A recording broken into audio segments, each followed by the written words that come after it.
2025 সালে এসএসসি ব্যাচের বিদায় উপলক্ষে আয়োজিত আজকের এই অনুষ্ঠানে প্রধান অতিথি শ্রদ্ধেয় শিক্ষক মণ্ডলী, বিদায়ের সতীর্থ বন্ধুগণ, বড় ভাই বোনেরা এবং স্নেহের অনুজেরা, সবাইকে আমার প্রণাম ও শুভেচ্ছা।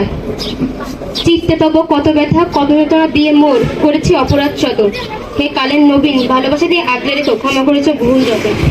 প্রাণপ্রিয় শিক্ষকগণ, আপনাদের অসাধারণ আন্তরিকতা ও চেষ্টার কারণে আজ আমি এখানে দাঁড়িয়ে কিছু বলতে পারছি।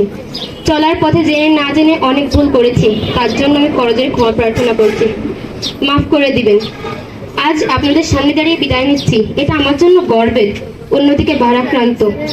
আজ আমাদের জীবনে এক অত্যন্ত আবেগময় মুহূর্ত, যেখানে আপনাদের কাছ থেকে শিখেছি জীবনের অমূল্য পাঠগুলো। প্রথম থেকেই আমরা ভয় বা হতাশার মধ্যে ছিলাম, তখন আপনাদের এই কোচিংয়ে আসি। এই কোচিং আমার মধ্যে আশার প্রদীপ জ্বালিয়েছে, দেখিয়েছে নতুন পথ, দিয়েছে সাহস ও সহযোগিতা। তাই আপনাদের প্রতি চিরকৃতজ্ঞ। শিক্ষক মণ্ডলীকে পেয়েছি সৎ, আন্তরিক ও সাপোর্টিভ। আপনারা শিখিয়েছেন কিভাবে ধৈর্য ধারণ করতে হয়, জীবনে পরিশ্রমের মাধ্যমে সফলতা অর্জন করতে হয়। স্নেহের অনুযায়ীরা, তোমাদের সাথে কাটানো মুহূর্তগুলো ছিল অসাধারণ, জীবনের বাকি অংশে তা থাকবে চিরস্মরণীয় হয়ে। আমার কথাবার্তা, আচার আচরণে কখনো যদি তোমাদের খারাপ লেগে থাকে, তাহলে তার জন্য আমি ক্ষমা প্রার্থী। আশীর্বাদ করবেন যা শিখেছি সে অনুযায়ী যেন চলতে পারি, সমাজ ও দেশের কল্যাণে কাজ করতে পারি, আপনাদের ও পরিবারের মুখ উজ্জ্বল করতে পারি।